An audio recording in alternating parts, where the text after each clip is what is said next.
Aloha, everybody, and welcome back to part 7 of Sonic Boom Fire and Ice for the Nintendo 3DS.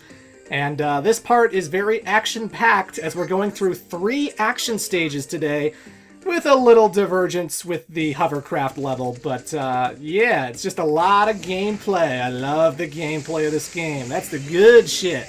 The good shit. So even though we're halfway into the game by now at part 7, I think it's a good idea to start talking about the bottom screen at long last, because while I'm going through these stages, on the bottom screen is the map of the whole entire level. So you get to see everything around you, you get to see where the enemy locations are, you get to see where the challenge room locations are, which are symbolized by a white castle icon, and you get to see where all the fissures are so that you know how close you are to the exit of a stage. What it doesn't show you, however, are the hammers and the scrap metal.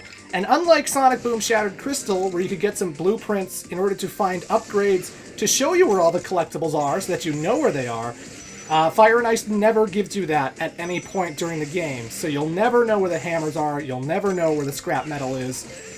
Unless you just use your brain and figure out that, hey, there's a lot of pathways that are underneath me and above me, and how do I get to that? Well, maybe I'll just turn into fire and go through this ice, and oh look, I found a pathway! Thanks for matching the gameplay with my audio, Sonic Boom. But, yeah, it's pretty basic. You just have to look at the map, and whenever you see a space of areas that's like above you, below you, to the left of you, that you don't usually go through if you're just running through the stage normally, well, then just think to yourself, how do I get over there? Do I need to go through ice? Do I need to use sticks to throw her boomerang up there? And then you'll just be hunky-dory. When I got this game, I immediately got 100% completion on my first week, probably my second week. And I didn't use a guide for Sonic Boom Fire and Ice. Getting all the collectibles is not that taxing, it's not that really tough. The levels are only 5 minutes long when you know what you're doing, and it's super quick to just get everything in a stage, no problem.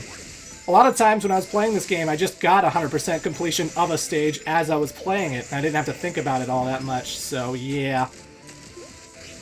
And I doubt there are walkthroughs of this game on GameFAQs. On game FAQs, because even if I wanted to use a guide, I don't think GameFAQs has one for Sonic Boom Fire and Ice. Being a relatively recent Sonic game, and especially one with the Sonic Boom moniker, which means that nobody wants to play it, or talk about it, or care about it at all. It was funny, when Sonic Boom Shattered Crystal was coming out, I was actually looking up Sonic Boom Shattered Crystal playthroughs, because I was curious how many people have done a playthrough of the game, and how much I'm going to be adding to it. Had so many people played this game before I did? It was maybe like 3 or 4 people. In the entirety of YouTube, there are like maybe 3 other people who have done a playthrough of Sonic Boom Shattered Crystal besides me. And when I did that search, I found my first video for Sonic Boom Rise of Lyric, probably because the name Sonic Boom was in the title. So I was expecting to see more Shattered Crystal playthroughs, and I found my Rise of Lyric playthrough. I was like, god damn. Nobody gave a shit about Shattered Crystal, huh? I know it's like on the 3DS, which is hard to record footage for if you don't have a capture card. But it's also like the fact that it's a Sonic Boom game and whatnot, and I don't think that would matter whether there's a walkthrough for it on GameFAQs anyway, because the times they have it changed quite a bit when it comes to online walkthroughs. I remember when I was a kid, I would go onto GameFAQs for like everything. I would go onto it for Final Fantasy, where like, okay, I'm playing through Final Fantasy X. There's ultimate weapons I don't know how to get. There's a super boss that's really, really hard to beat. How do I beat that super boss? There were walkthroughs for everything, from 100% item completion to low-level sphere grid, low-level whatever runs, and it was fantastic. Whenever I was playing a Resident Evil game, maybe I'm having trouble with a puzzle or two. Maybe I don't know how to get past this particular section. What do I do with this gem? What do I do with this VHS tape? What do I do with this can of aerosol spray? Or whatever. And then I'd go on to GameFAQs in order to figure out, oh, that's how you beat Resident Evil Code Veronica. That's what you do about that particular puzzle. Good to know, good to know. Plus, sometimes it was just good to go on GameFAQs and like find out how to achieve like alternate endings for Silent Hill, or, you know, just read up on, like, obscure horror games like Rule of Rose. I don't know why I'm just talking about horror games, but, tips and tricks for some of the harder challenges with God of War, where to find all the red orbs and all the different unlockables and stuff. Nowadays, whenever you look for information of that kind, we have YouTube. We have YouTube for Let's Plays, for walkthroughs, for trophy guides. So if you don't know how to solve a trophy, just type the trophy name into YouTube, and oh look, someone's figured out how to get all the platinum trophies for the entire Spyro trilogy the first week that the Reignited trilogies come out. Oh wow. So hard to find that information. So because we have video walkthroughs everywhere nowadays, you don't need to actually... No one wants to actually type out a text document on where all the Ragnium, where all the hammers and scrap metal and trading cards are for Sonic Boom Fire and Ice. Then again, I haven't checked the page. Maybe there is a walkthrough for Sonic Boom Fire and Ice. Who knows? It's just interesting growing up as a gamer, and there's just some things you use quite a bit, and then as you get older, you notice all the newer games don't really have as many walkthroughs, you know? Like, you look for walkthroughs for Final Fantasy X, you'll find a whole bunch. You look for walkthroughs of Final Fantasy 15, not quite as much, and there's plenty of YouTube walkthroughs out there anyway, so it's like, yeah. Just a sign of the times changing, just a sign of the times changing. These sections never really change. They're always like the same kind of length, they're always in an ice-filled area. It's usually just the same thing every time you're going through these hovercraft levels. It's so repetitive. That's the one critique I could give Sanzaru games. The main gameplay's fantastic. When I'm just going through the levels, it is so freaking fun. But man, when I'm just doing the side activities, they're so repetitive. The tunnels all feel the same. The hovercrafts all feel the same. Nobody likes doing the same repetitious nature over and over again. Even the Chaos Emeralds in the regular Sonic games have much different, like, backgrounds and much harder challenges in comparison to the others and stuff, that they all feel kind of unique. Like, I love doing the UFOs in Sonic Mania. They don't feel repetitive at all, even when I get all the emeralds with every single character. But, maybe cool it with the side activities. We don't need one for every single world if they're all going to feel pretty much identical. That's my only complaint with this game, really.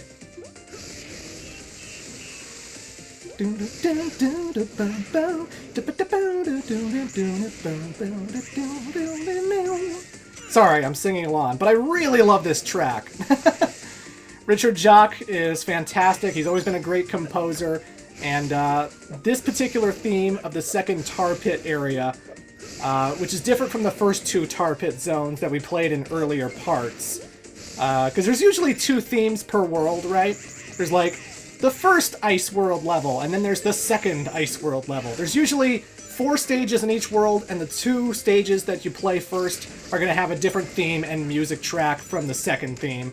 So, but this particular one, the second tar pit stuff, oh, it's so good. It reminds me so much of, like, old Sega Genesis games that are, like, kind of moody and kind of atmospheric, but also have an energy to them and have a tempo that make you kind of tap your foot and bob your head and sing along with the music, you know?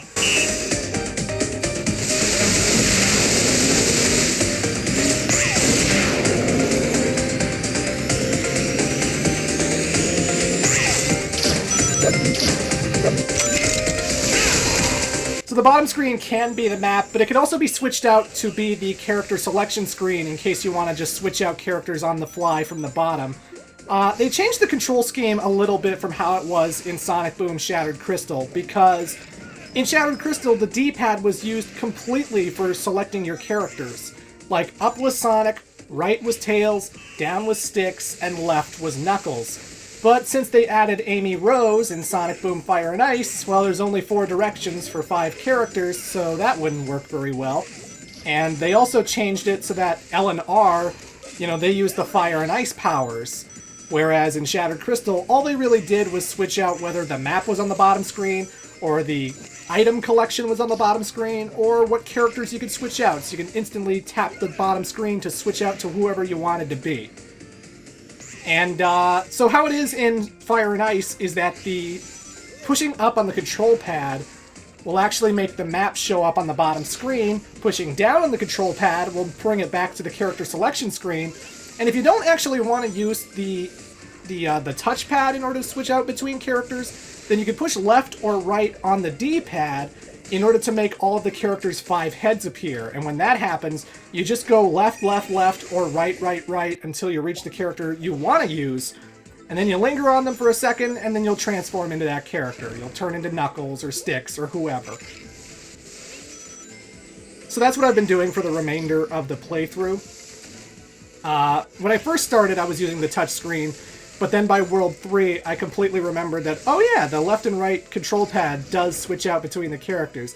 I'm going to do that because it means I can keep my hands squarely on the 3DS. I don't have to get off of it to adjust my thumb and put it onto a character's face. And also, I don't want to constantly keep switching out from the map, you know?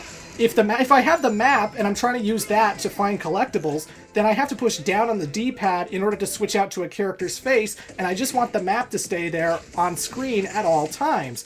In fact, that's another tiny little nitpick I have for this game. I kind of wish the map was always default. The default bottom screen is always just the characters' faces, like the character selection screen. That's always default. So whenever I start up a stage, you'll notice that you'll always hear this chime in the background. Like I'll be running through, and then twing! And that twing sound, that's me switching to the map on the bottom screen. And it's always changing when you enter a new level, when you go to a challenge room, when you leave the challenge room. It is always changing every time the screen cuts to black. And I wish it would always just stay where it was, you know? I wish it would just always be default map, or at least if there was an option in the options menu to make the default the map and not the character select screen, so that I didn't have to constantly keep pushing up every time I started a stage or started playing any particular moment of gameplay. It's a tiny nitpick, it doesn't mean anything to me, but, you know, I feel the need to mention it. I just feel the need to mention it. But either way, folks, we're in a new world. We've left the tar pits, and now we got ourselves a pirate-themed world to go through.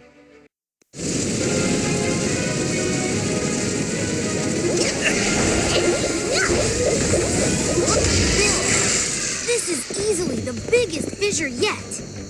Maybe it's the leader. Why are you doing this? I think I can get a look at the makeup of this thing. It might help us figure out what's causing these fissures. Now these things wear makeup? I don't understand science at all. There's a lot of radiation from that new element in there. Eggman called it ragnium when he kidnapped Sonic. That stuff can be dangerous in the wrong hands. And there's some more ragnium radiation, and it's running away, which is weird. Follow the weirdness.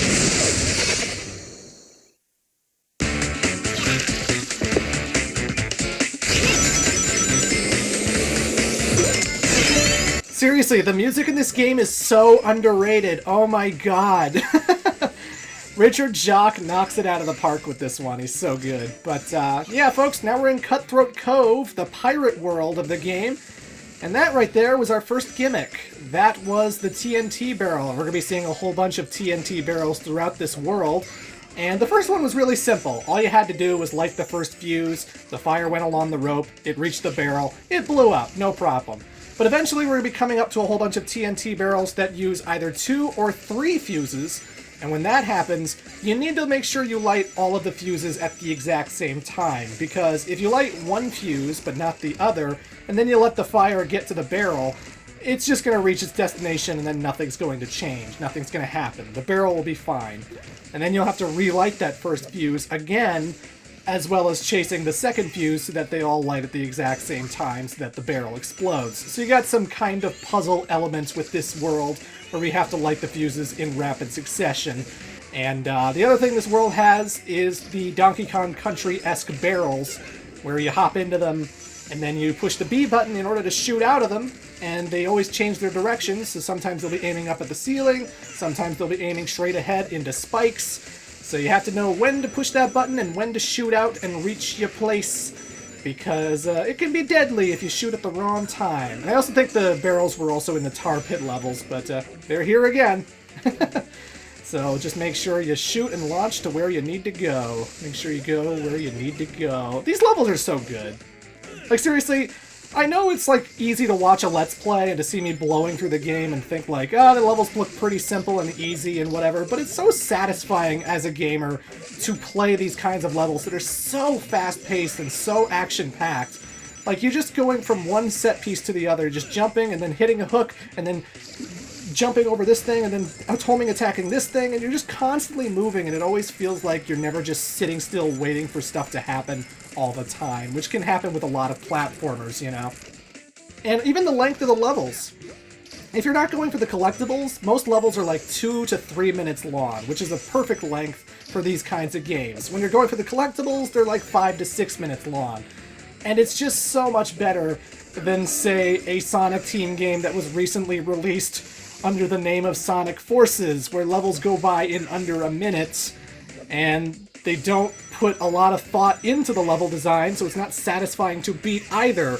You could have a stage with modern Sonic where you just boost and boost and boost, and it's super easy because all you're doing is holding the boost button and killing everything that comes your way. Or it can be like classic Sonic with that Casino Forest level, where there's hardly any enemies, there's no bottomless pits, and all you do is you just pinball your way to the exit, and then it's over in like a minute, and you're just wondering, well, what was even the point of that?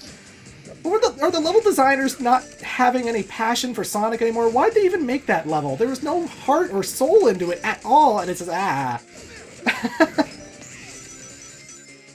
I feel like a lot of people are not going to like my Sonic Forces playthrough, but that's fine. I don't like the game.